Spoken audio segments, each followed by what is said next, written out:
Eh bien, nous revoilà pour un moment d'échange autour de ces quatre présentations. Alors, peut-être avant que nous plongions dans des réflexions autour de l'autorisation, l'institutionnalisation, l'inscription, l'individualisation, la personnalisation, la coopération, tous ces termes qui ont été utilisés, peut-être faudrait-il revenir, puisqu'on a compris comment les ceintures de judo ont inspiré la pédagogie institutionnelle, comment les ceintures, d'une manière générale, d'un point de vue historique, ont-elles inspiré Jigoro Kano et le judo. Et donc là, je me tournerai bien peut-être vers Michel, puis vers Yves, pour nous expliquer un petit peu ça, si vous le voulez bien, de façon à ce qu'ensuite, on replonge du côté des pédagogies, on pourrait dire, hors tatami. Michel, puis Yves, si vous le voulez bien. Ok, merci à tous les intervenants pour les idées qu'ils nous donnent et qu'ils me donnent. Je suis toujours passionné de l'enseignement et c'est vrai que pour moi, voir le sourire illuminé de compréhension sur le visage d'un de mes apprenants, c'est un moteur surpuissant de la formation. Et donc, je remercie tout le monde encore une fois de tout ce que vous apportez au niveau de ces échanges. Alors, pour les ceintures, je parle aussi sous l'autorité de Yves qui va revenir certainement avec des détails au niveau de l'histoire. A priori, ce que j'ai appris, c'est que les ceintures n'ont pas été inventées, entre guillemets, par Jigoro Kano, mais par, en France, Kawashi. Kawashi se serait inspiré de quelque chose qui existait en Angleterre et il l'a appliqué en France. Alors, il faut voir un petit peu avant la Seconde Guerre mondiale et un petit peu après la Seconde Guerre mondiale, quand le judo arrive en France, il arrive avec des idées du concepteur qui est un universitaire de haut rang et il arrive au sein des universités. Les premiers qui reçoivent le message s'appellent Frédéric Joliot-Curie, Michel Feldenkrais, Paul Bonnet-Maury. Donc, ce sont des universitaires de haut rang qui prennent en main en France le judo. Et donc, la pédagogie du judo, ça s'adresse à des adultes. Ça ne s'adresse pas à des petits. Donc, eux, les adultes, quand on leur apprend quelque chose, quand on dit ce que tu apprends, ça te servira un petit peu plus tard, pour les adultes, ça ne pose pas de problème. Pour les enfants, ça pose un autre problème. Alors, quand les ceintures ont été inventées enfin, mises en place par Kawashi, Sylvain Connac a parlé de ceinture de compétences. Or, quand Kawashi installe les ceintures en France, ce sont des ceintures de connaissances. On l'a abordé un petit peu ce matin. Le Vanier, un des premiers judokas français, parle de connaissance du judo parce qu'ils ont un catalogue de prises, c'est-à-dire ils ont une série de mots, ils ont un vocabulaire de judo, mais ils ne savent pas faire des phrases. Ils ne savent pas ce que c'est que la grammaire. Ils ne savent pas ce que c'est que la syntaxe et la sémantique. Donc, ils utilisent des prises de judo en démonstration qu'ils ne sont pas capables d'utiliser en contexte de combat. Alors, ça, c'est quelque chose qui est assez complexe. Et petit à petit, en France, avec l'arrivée de pédagogues, notamment Daniel Roche, Didier Janicot, on a mis en place un autre système de ceinture et on est passé de ceinture de connaissance, la ceinture jaune, il faut savoir faire au Sotogari, de Hashibara, au Goshi, etc., à des ceintures de compétences dans lesquelles quand je suis ceinture jaune, je sais faire des techniques quand mon partenaire me tire, quand mon partenaire me pousse, c'est-à-dire que dans un contexte donné, je sais faire des prises directes. Le deuxième niveau de compétence, c'est je suis capable de faire un redoublement d'attaque parce que je comprends que dans le randori, chaque fois que j'essaye, dans le randori, dans le combat, chaque fois que j'essaye de faire une prise, ça ne marche pas toujours. Pourquoi ça ne marche pas? parce que j'ai un partenaire qui résiste et qui s'oppose. Donc, j'apprends en deuxième niveau à redoubler l'attaque. Elle est déjà en mémoire, je n'ai plus qu'à la réexécuter. Le troisième niveau, c'est de bien percevoir le déséquilibre ou le rééquilibre de la personne. Et si j'essaye de le faire tomber en avant, il va réagir pour se mettre en équilibre et il va se remettre en équilibre arrière pour tenir le coup. Et à ce moment-là, je vais enchaîner avec une technique arrière. Donc la troisième étape, c'est la compréhension des bascules avant-arrière. La quatrième étape, c'est d'arriver à sentir qu'il y a des possibilités de feinte et de confusion. Je peux feinter une attaque pour perturber mon partenaire, ou bien je peux enchaîner plusieurs attaques. La cinquième étape, ça va être d'être capable de prendre en compte un peu plus le combat, mes attaques et les attaques de l'autre, et d'être capable d'attaquer dans les attaques de l'autre. Donc, on a de quelques ceintures de couleurs qui demandent des connaissances, on est passé à plusieurs ceintures de couleurs pour avoir des compétences. Alors, ces compétences-là, la difficulté, c'est quand on est dans un club de judo, comment on arrive à évaluer ces compétences-là. Alors, je peux donner un exemple personnel. Les premières ceintures de judo que j'ai passées, je les ai passées sous le format scolaire, c'est-à-dire que le prof disait tel jour, il y aura les passages de ceinture, et donc on était là, présents sur le tapis, le prof disait faites tel type de prise, osotogari, et nous, on devait faire osotogari. Faites Isaguruma, et on devait faire Isaguruma. Et ça, c'était la forme scolaire. Et la forme industrielle ou professionnelle de passage de ceinture, ça a été, à la fin du cours, le prof disait Michel, tu es passé ceinture bleue, et voilà, pas plus. Alors, je me disais dans la tête, ça c'est parce que j'ai peut-être bien travaillé sur le tapis ou parce que j'ai peut-être eu de bons résultats au niveau de la compétition. Et entre cette forme scolaire et cette forme professionnelle, industrielle de l'accès au grade supérieur, quand j'ai été prof de judo, je reviens sur ce que disait Sébastien tout à l'heure, la ceinture, ce n'est pas un outil, mais c'est une institutionnalisation. Et comment j'ai organisé le passage des ceintures au niveau du club de judo où j'étais professeur, j'ai demandé aux juniors et aux cadets du club de venir m'aider pour le passage de ceinture des benjamins minimes. Donc, les catégories âgées venaient aider pour le passage des ceintures. Et qu'est-ce qu'on faisait au niveau de ces passages de ceinture? On organisait différents ateliers. Atelier 1, c'était tout ce qui concernait le judo debout. Atelier 2, c'était tout ce qui concernait le judo au sol. Atelier 3, c'était tout ce qui concernait l'arbitrage. Atelier 4, c'était tout ce qui concernait l'attitude dans le club de judo. Et atelier 5, le rattrapage. Donc, les benjamins minimes se présentaient aux différents ateliers. Les cadets juniors les évaluaient sur les compétences dont je viens de parler. Et si ils étaient en difficulté, en échec au niveau de l'atelier, ils étaient aiguillés sur l'atelier de rattrapage et c'était moi qui tenais l'atelier de rattrapage. Et sur l'atelier de rattrapage, je les remettais en situation pour revenir sur l'atelier où ils avaient été jugés en défaut.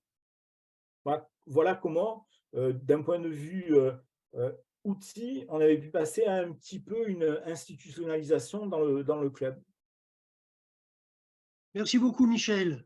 Merci beaucoup. Alors, Yves, et avant de demander peut-être une réponse à Sébastien, Yves, sur l'histoire de l'arrivée des ceintures dans la tête de Jigoro, puis sur le tatami. Oui, donc je vais un tout petit peu compléter et un petit peu nuancer,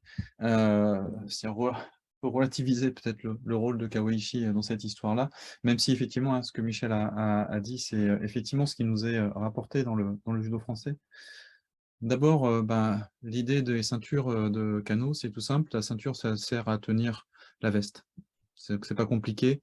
C'est-à-dire qu'à partir du moment où vous êtes en kimono, enfin en judogi en l'occurrence, mais en kimono, si vous voulez que la veste tienne fermée, il faut une ceinture. En fait, c'est tout bête.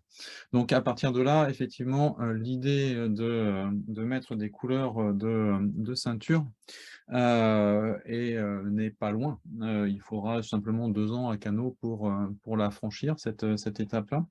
Mais entre-temps, il a mis en place un système qui est un système double qu'on a un petit peu oublié. C'est-à-dire que tout le monde s'accroche à la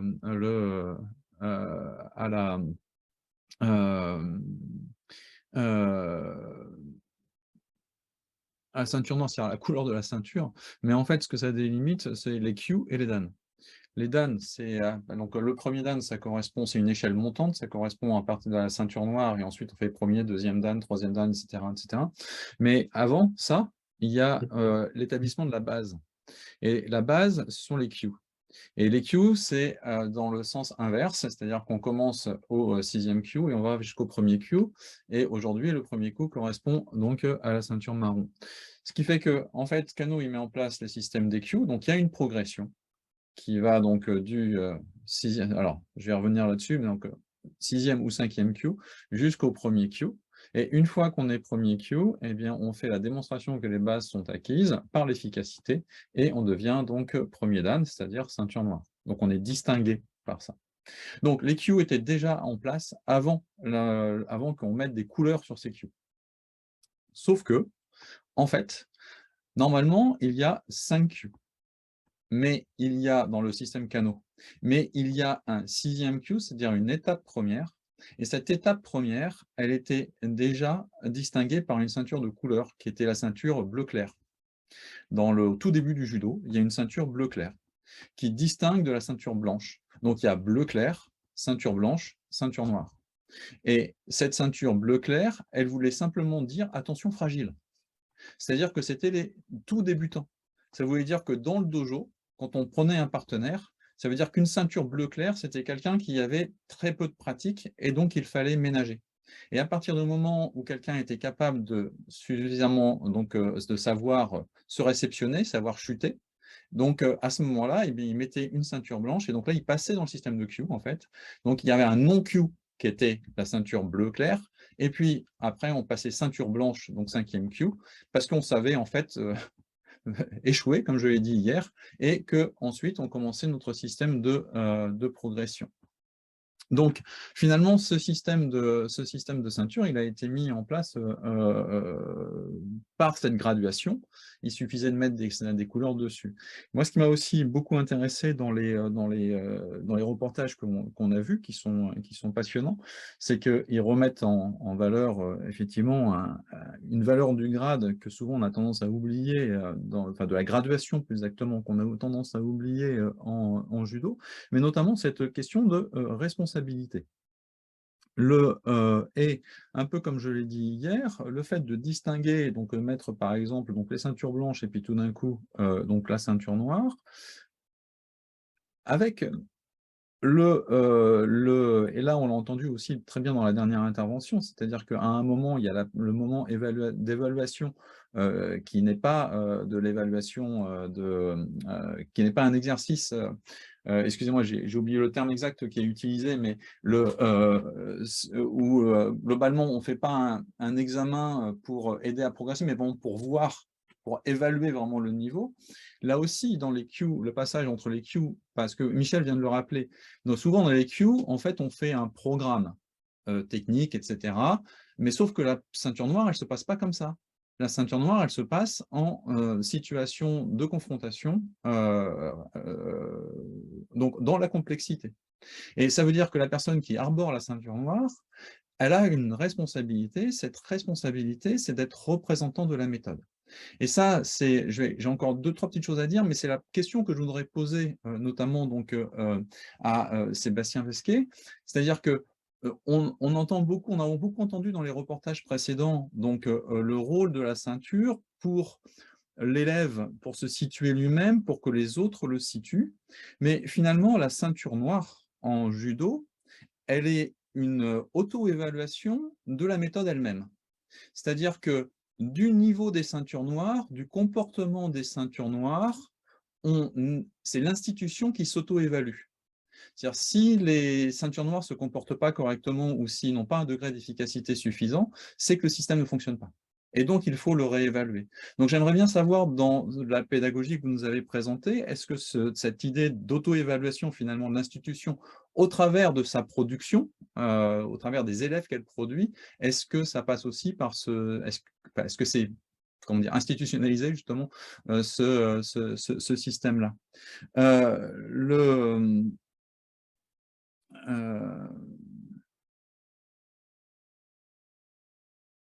ouais, je vais m'arrêter là finalement. Éventuellement, je reprendrai la parole là.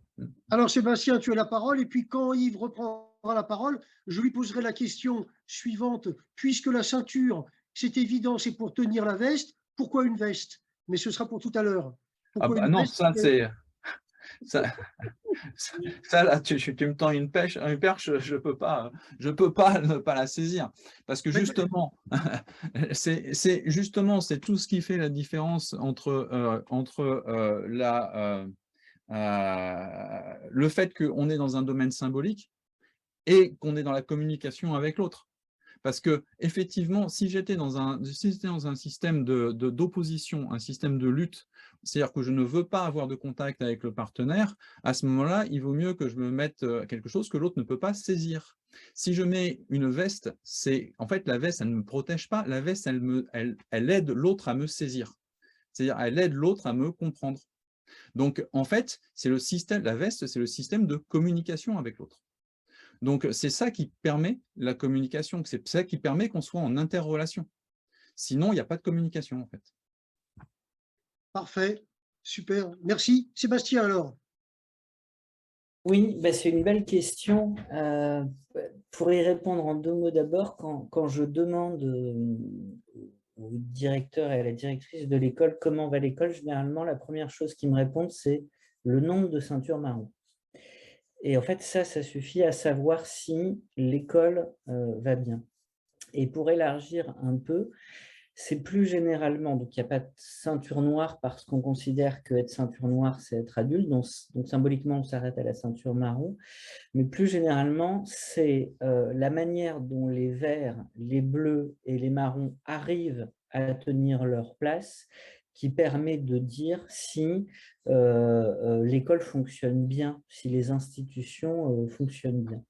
Et par ailleurs, le niveau d'exigence va évoluer très régulièrement et varier en fonction des périodes, et notamment en fonction de la manière dont chacun des élèves à sa ceinture, depuis la blanche, tient ou non les institutions. Ce qui veut dire en gros que quand les élèves n'arrivent pas à tenir leur ceinture blanche, jaune, orange, verte, bleu, marron au niveau dont on pourrait avoir l'habitude dans l'école, on va s'adapter, l'organisation va changer, le support des adultes va être plus important, mais par ailleurs, c'est un signal d'alerte qui dit il faut se mettre au travail et comprendre à quel niveau l'école est en difficulté ou à quel niveau les institutions ont cessé de fonctionner. Parce que, évidemment, l'exercice de la ceinture, c'est un miroir. Et si on parle de ceinture plutôt que de l'âge des enfants, par exemple, c'est pour dire qu'ils ne peuvent se situer que par rapport à la dynamique institutionnelle. Donc, un enfant qui n'est pas à sa place, ça ne veut pas dire qu'il n'est pas fort, ça veut dire que l'institution n'est pas forte, ça veut dire que l'institution ne fait pas son travail et qu'il faut qu'elle se ressaisisse. Merci Sébastien. Est-ce qu'il y a des questions? Alors moi, j'aurais bien une petite question, Sébastien, parce que dans ce que nous a proposé Bruno, Rob, ce que tu as évoqué et ce qu'a évoqué Sylvain, j'ai l'impression qu'il y a quand même plusieurs utilisations possibles ou représentations possibles des ceintures. C'est-à-dire que Bruno nous a clairement dit que la ceinture correspondait à la grande section, puis le CP, puis etc. Donc finalement, était quasiment calqué sur le moment institutionnel. Sylvain nous dit que c'est au regard de compétences relatives à la construction et finalement et la réponse aux situations, aux problèmes, est-ce que il y a quelque chose de défini ou est-ce qu'au fond, chaque pédagogue peut prendre les ceintures un petit peu à sa façon? Merci pour cette question, Rémi. Je fais peut-être un détour. Je reviens sur ce que disait tout à l'heure Sylvain par rapport à individualisation et personnalisation. Et qu'on pourrait dire un peu autrement avec logique de particularité ou logique de singularité.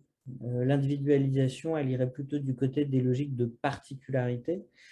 On forme des individus et on prépare des enfants à rentrer dans une certaine norme, à être une réplique satisfaisante d'une norme reconnue par la société. Et à l'autre extrême, les logiques de singulariste ou de singularité, on va essayer de former des sujets qui ne sont réductibles à aucune norme et à aucun référentiel de compétences. Et on sait tous que faire de la pédagogie, c'est toujours faire les deux. Et d'une certaine manière, pour nous, adultes, évoluer dans des institutions, c'est toujours faire les deux, c'est-à-dire s'inscrire dans une norme et échapper à cette norme. Alors, les ceintures, elles font exactement ça, d'une certaine manière. Elles doivent être dans une logique de particularité, c'est-à-dire à un moment, elles servent à rentrer dans le cadre, et les ceintures de compétences, elles font ça. Et effectivement, d'une manière ou d'une autre, tous les gens qui utilisent la ceinture, les ceintures vont être amenées à se référer à une norme. Par exemple, à l'école de la Neuville, la ceinture blanche, c'est les programmes de CP. La ceinture bleue, c'est les programmes de CM2 pour la classe unique. Et on s'appuie sur les programmes. Et ça, on ne le négocie pas, ce référentiel. On est rentré dans la norme. Pour répondre à ta question, en revanche, ça va énormément varier. À l'école de la Neuville, parce qu'il y a une classe unique, il faut gérer le programme de tout le cycle 2 et de tout le cycle 3. Mais dans d'autres contextes, quand on est à l'échelle d'une année, on a le choix d'abord d'utiliser différemment les ceintures, donc de couvrir par exemple le programme d'une année avec les ceintures de la blanche à la bleue ou marron. Mais si on est dans une logique de cycle et qu'on a compris à quoi servaient les cycles, on va éviter de faire ça. On va plutôt faire porter les ceintures sur le cycle.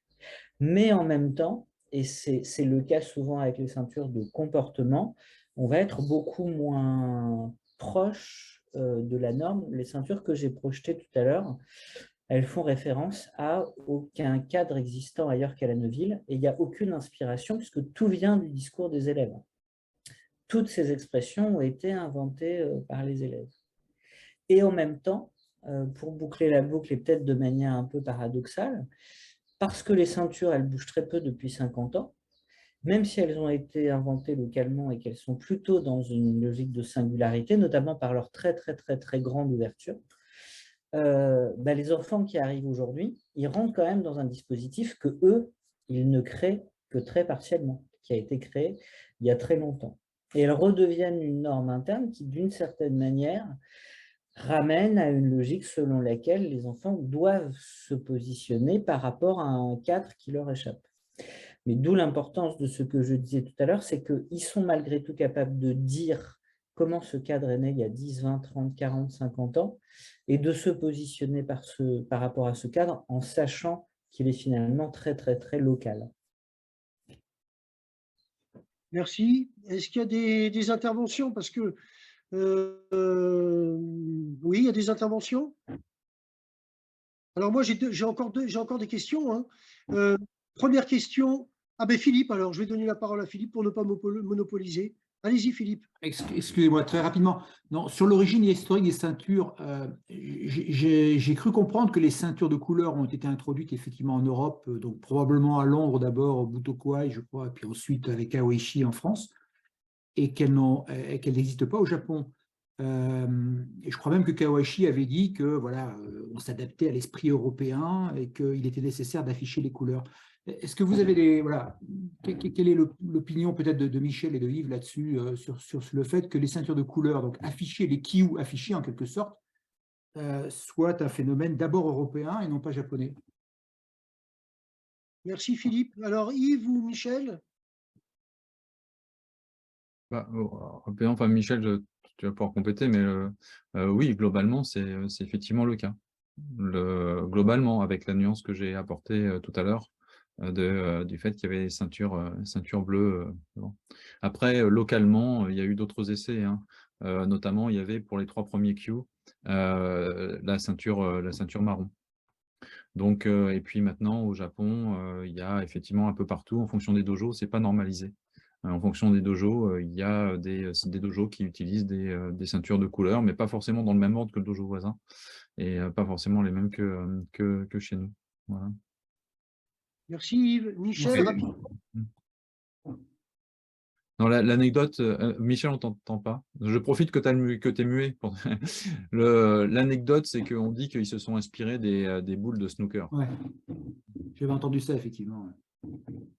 Je ne connaissais pas les boules de snooker. Ce que j'ai bien compris au niveau des ceintures, c'est qu'on est passé d'un système de 6 ceintures de couleurs, blanche, jaune, orange, vert, bleu, marron, avant d'arriver à la noire, à un système maintenant de 10 couleurs. On a donc blanche, blanc-jaune, jaune, jaune-orange, orange, orange-verte, bleu-marron pour arriver à la noire. Et en fait, la Fédération française de judo a mis en place ce système de ceinture de couleur ou de bicouleur pour faciliter un petit peu les organisations dans les clubs. C'est-à-dire que la ceinture noire, elle se passe aux alentours de 15-16 ans. Et le judo, au départ, était ouvert aux alentours de 6 ans. Bon, il y a maintenant une formation pour les jeunes judokas en dessous de 6 ans, mais normalement, quand ils sont en dessous de 6 ans, ils ne font pas judo, ils font habileté motrice, c'est-à-dire ils font plutôt de la gym, de la psychomotricité, ils font des exercices d'équilibre, de préhension, mais ils ne font pas réellement de prise de judo. Et le fait que quand ils commencent à 6 ans, ceinture blanche, ils peuvent changer de ceinture une fois par an. Et en changeant de ceinture une fois par an, ils se retrouvent au bout de 10 ans, aux alentours de 15-16 ans, pour passer la ceinture noire.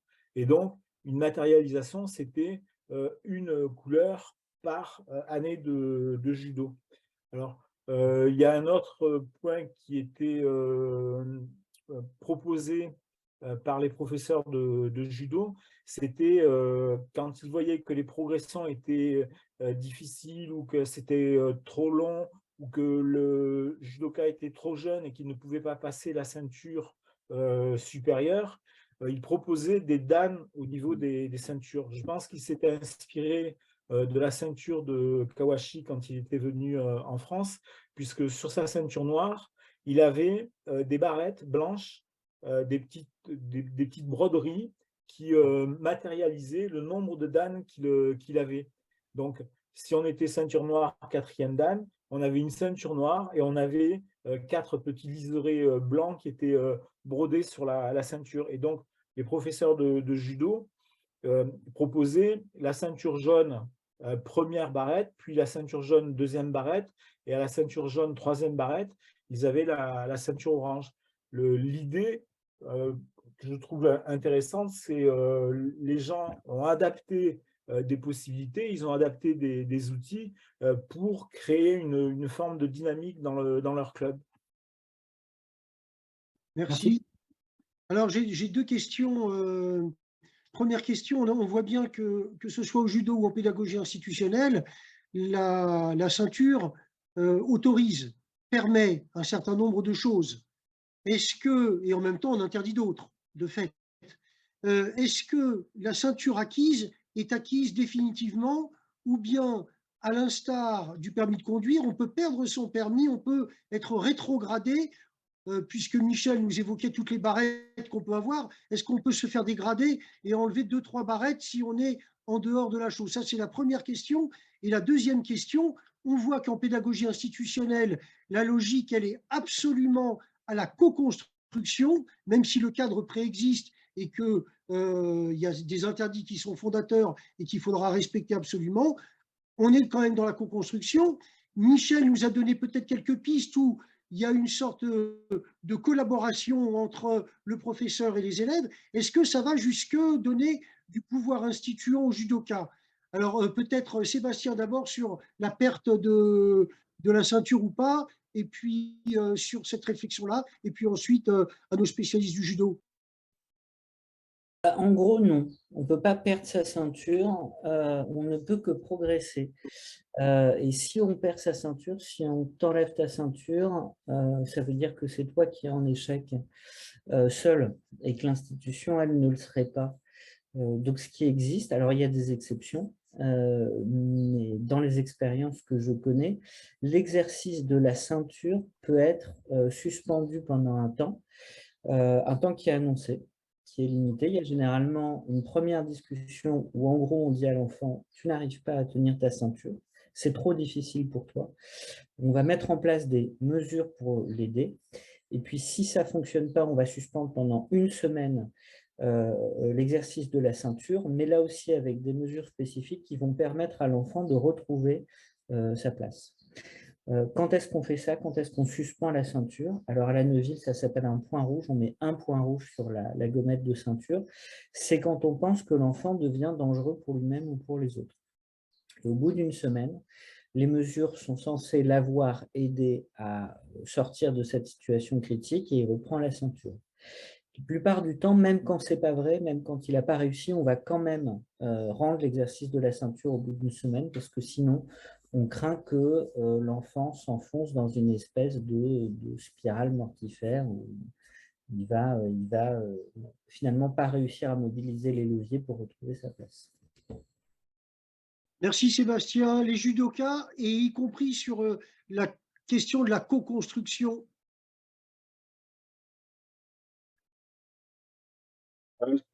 Sur le plan fédéral, j'ai pas d'exemple comme quoi quelqu'un a été dégradé au niveau de ses ceintures.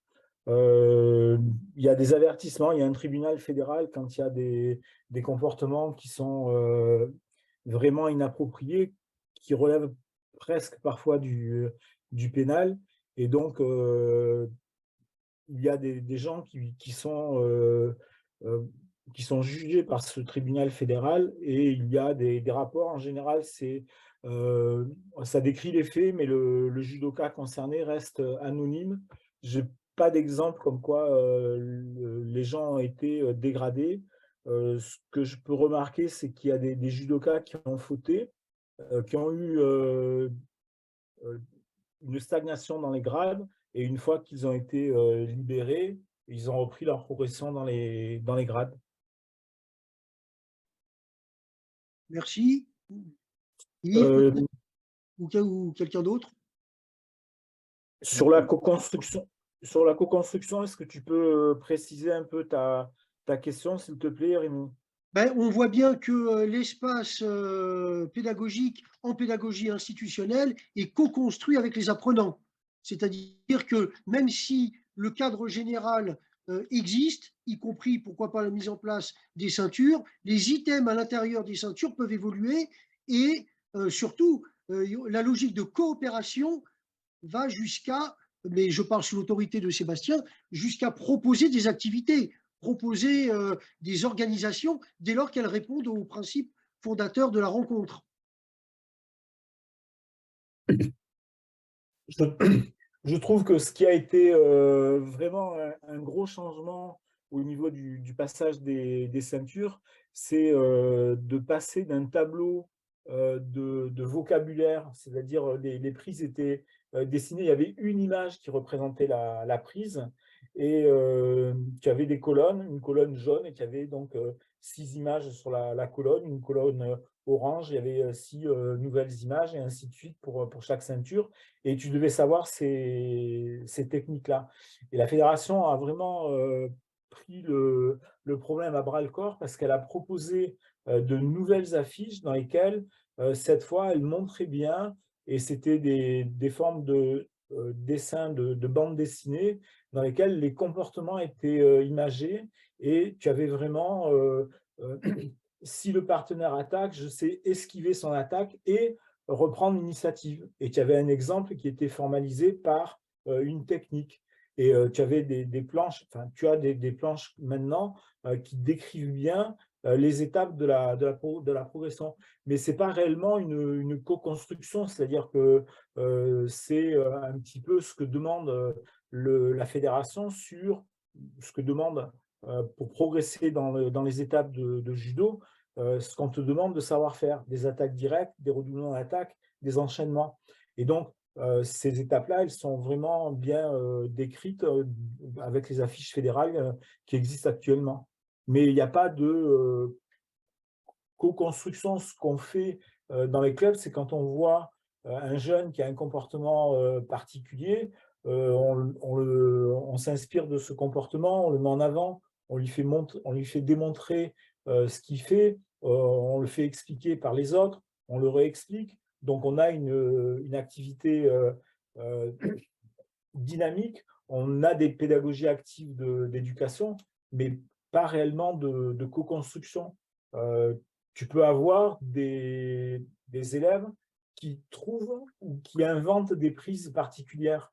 Donc ça, on le met en avant, on le fait remonter, bien sûr, à chaque fois. Dans pas mal de publications que j'ai réalisées, dans ma thèse, j'ai mis les figures qui existent sur les tombes en Haute-Égypte qui datent de 4 ou 5 000 ans, dans lesquelles nous, judokas, on reconnaît des lutteurs.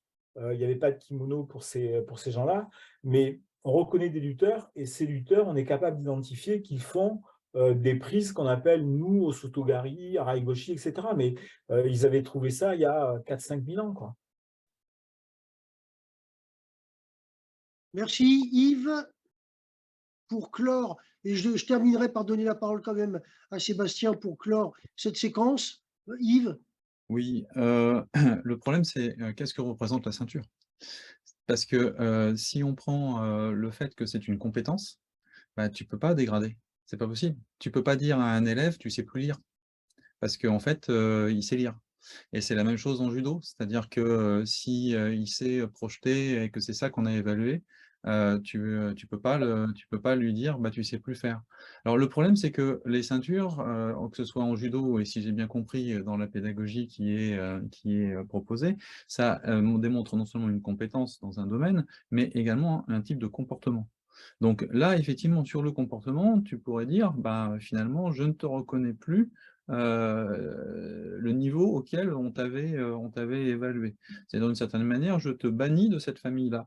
Mais et ça, effectivement, en judo, on peut l'avoir. C'est-à-dire que, on ne peut pas dégrader quelqu'un. Par contre, on peut lui dire: «Je ne t'autorise plus l'entrée dans mon dojo, je ne t'autorise plus à faire partie de la famille judo», d'une certaine manière. Voilà, mais tu peux pas, c'est pas parce que quelqu'un s'est mal comporté qu'il a perdu ses compétences pratiques, en fait.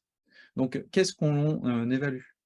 Et pour ce qui est de la co-construction, en judo, en tout cas, c'est pour ça que ça m'a intéressé de voir les petits films là où ils sont tous ensemble en train de débattre pour savoir si un tel mérite sa ceinture marron ou sa ceinture orange. En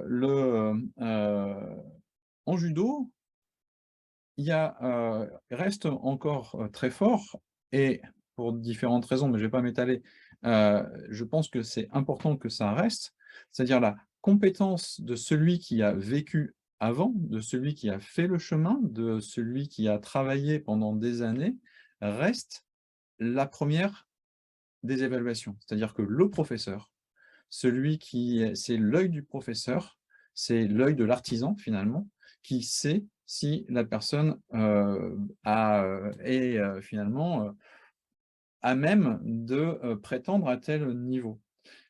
Ça ne veut pas dire, et je connais plein de dojos dans lesquels ça se fait, que l'élève un peu pressé ou l'élève qui est très motivé ne peut pas solliciter une évaluation. Mais l'évaluation, les critères de l'évaluation, c'est le professeur. Et là encore, c'est différent à partir de la ceinture noire, c'est-à-dire pour la ceinture noire. C'est-à-dire pour la ceinture noire, c'est un jury extérieur. C'est plus à l'intérieur de la maison, c'est plus à l'intérieur du dojo que ça se fait, c'est à l'extérieur, et des personnes qui ne sont pas ces professeurs qui vont juger. Alors il y a la partie, comme je disais, mise en complexité au travers de combats, voilà, où il faut démontrer son efficacité. Et il y a la partie kata qui est évaluée par des professeurs qui sont extérieurs. Et donc finalement, si un professeur envoie toujours des élèves qui sont recalés à chaque fois, bah, effectivement, d'une certaine manière, c'est ça la co-construction, c'est-à-dire c'est les autres pairs, ce sont les pairs de ce professeur qui disent « ce que tu nous proposes en évaluation ne correspond pas à nos critères ». Après, c'est encore une fois, c'est-à-dire que si dans ces jurys-là, il y a des gens qui mettent les critères très bas, ben, finalement, là, c'est toujours une co-construction, mais toujours avec mais en baissant tout. Si les gens mettent des critères très hauts, ben, voilà, c'est différent. Très bien, Michel, je vais quand même te donner la parole, même si je voudrais qu'on réussisse à stopper. Et alors, Yves a vu quand même que quand il a dit qu'on ne perdait pas de compétences, il y en a beaucoup qui ont donné la tête. Parce qu'avoir une compétence, si à un moment tu as un accident de la vie et que tu perds une main, tu n'as plus la même compétence. De la même façon qu'en vieillissant, tu n'as plus la même agilité. Donc tu perds quand même des compétences que tu as eues à un moment et qui sont toujours contextualisées. Michel, et puis ensuite Sébastien, et on s'arrête pour cette séquence. C'est une première partie de ma réponse, de ma remarque. C'est vrai que les grades en judo représentent 3 valeurs, Shin Gitai, donc la valeur morale, la valeur technique, la valeur entraînement physique pour simplifier. Et c'est vrai qu'avec l'âge, si pour l'instant mes compétences au niveau intellectuel n'ont pas trop diminué, celles qui concernent la valeur physique, l'entraînement, ont elles considérablement diminué. Et si c'était évalué, il y a longtemps, je serais redevenu ceinture jaune au niveau du judo. Donc ça, c'est une chose. Tu me faisais penser au niveau des réflexions dans la co-construction. En fait, est-ce que, je te retourne la question, est-ce que le combat à mémoire peut être un élément de co-construction? Parce que le professeur sait les techniques, il sait les étapes, mais les jeunes qui débutent ne les connaissent pas. Pourtant, le fait qu'il y ait randori, c'est-à-dire un combat libre, sans consigne de la part de l'entraîneur, donc un combat adidactique, dans ce combat-là, si on met en place le combat à mémoire, les judokas sont amenés à trouver certaines techniques ou certains comportements. Et donc, comme à la fin du combat à mémoire, ils vont le montrer à tout le monde, effectivement, tu peux avoir une forme de co-construction qui se met en place, c'est-à-dire que ce qui est réussi dans un combat va faire l'objet d'une démonstration à tout le monde à la fin du combat. Et donc là, le professeur va pouvoir dire bah, ça, c'est plutôt de tel niveau, ou ça, c'est plutôt quelque chose que tu devrais travailler un petit peu mieux, ou que tu pourrais partager avec les autres. Oui, oui, sans doute. Dans l'expérimentation que tu as exposée, de fait, tu poses les conditions de l'apprentissage et d'une certaine manière, les jeunes s'emparent de ces conditions pour apprendre et pour co-apprendre. Moi, je voulais juste interroger Yves sur l'utilisation du mot compétence pour caractériser finalement ce que la ceinture pourrait représenter. Il me semble que c'est un terme qui vient beaucoup de nos représentations occidentales, instrumentales, et que ça n'est pas vraiment, enfin, complètement adapté. Alors même si effectivement, je comprends évidemment ce que dit Michel concernant, et puis ce que dit aussi Yves concernant effectivement le fait que une ceinture correspond à un niveau de maîtrise d'un certain nombre de techniques, mais il me semble que le mot compétence est pas, je ne le ressens pas comme étant vraiment adapté, donc je voulais questionner en fait Yves, et puis si Michel, tu veux aussi réagir là-dessus. Voilà. J'en profite, je vais essayer de faire court, mais pour moi, il y a, à mon avis, il y a une confusion. Alors, j'arrive pas à voir, je crois que Il y a Yola qui a fait aussi un commentaire là-dessus. Donc, mais effectivement, pour moi, il y a une confusion absolue sur le grade là. Je veux dire, vous êtes en train de confondre pour certains, j'ai l'impression, le grade, c'est-à-dire ce que représente un grade avec le classement ATP. Mais ce n'est pas un classement ATP, en fait, le grade. Le grade, c'est une expérience vécue. L'expérience vécue, vous ne pouvez pas l'enlever. Ce n'est pas possible. Quelqu'un qui a grimpé l'Everest, même s'il est au niveau de la mer, il a grimpé l'Everest, en fait, même s'il n'y est plus au sommet. Cette expérience, vous ne la lui enlevez pas. Et le grade, il sanctionne une expérience. Il ne sanctionne pas une qualité, un classement à un instant T. Ce n'est pas ça. Ça, c'est la compétition. Ça, c'est… voilà. Mais le grade, c'est l'expérience qui a été vécue. L'expérience, elle ne s'enlève pas. Donc, je veux dire, à 70 ans, si vous avez été un athlète olympique, vous ne serez pas capable de recourir le marathon olympique. Par contre, vous l'avez fait. Et ça, on ne vous l'enlève pas. Donc, le grade, c'est un chemin parcouru. Le chemin, il a été parcouru, vous ne l'enlevez pas. Et Valérie, je suis désolé, mais la compétence, c'est la seule, c'est-à-dire la capacité à mettre en pratique le savoir, c'est la seule chose qui évalue le grade. Michel l'a rappelé, c'est Kawaishi qui transforme le truc. Kawaishi, et je vais dire les choses telles qu'elles sont parce qu'on est entre nous, ça ne sortira pas d'ici. Kawaishi, pourquoi est-ce qu'il met ce système de connaissance et non pas ce système de compétences? Il y a deux raisons. La première raison est, on va dire, assez noble, c'est-à-dire effectivement, il y a une forme d'adaptation au public européen. Et la deuxième raison, elle est purement pécuniaire, parce que ça permet de faire payer à chaque fois la personne qui veut progresser. Et comme ça, on dit, bah voilà, il y a le programme, tu connais ce programme-là, une fois que tu le connais, tu viens me voir, tu me payes, je te le donne. Maintenant, tu prends ça, et puis voilà, c'est pour ça qu'on découpe par ceinture, ça n'a aucun rapport. Comme je l'ai dit hier, ça, c'est à la rigueur, c'est très bien pour le jiu-jitsu. Le jiu-jitsu, c'est de la technique. Donc on dit, voilà, il y a 100 techniques.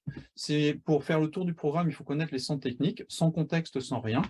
Tu n'es pas capable, d'accord, tu sais ce que c'est que l'Ippon Seoinage, tu peux me le démontrer, je te donne une jolie médaille. Par contre, dans la situation réelle, tu seras incapable de le faire. Ben, le judo, c'est exactement l'inverse. Tu peux connaître 2 techniques de judo et être champion olympique. Tu peux connaître 2 techniques de judo et être capable de les appliquer.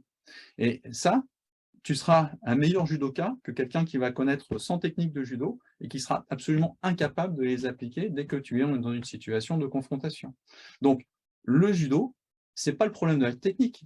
Et j'ai beaucoup aimé ce qu'a dit Yolan ce matin, quand il a dit donc, que la technique, c'est ce qui lie l'ensemble du système.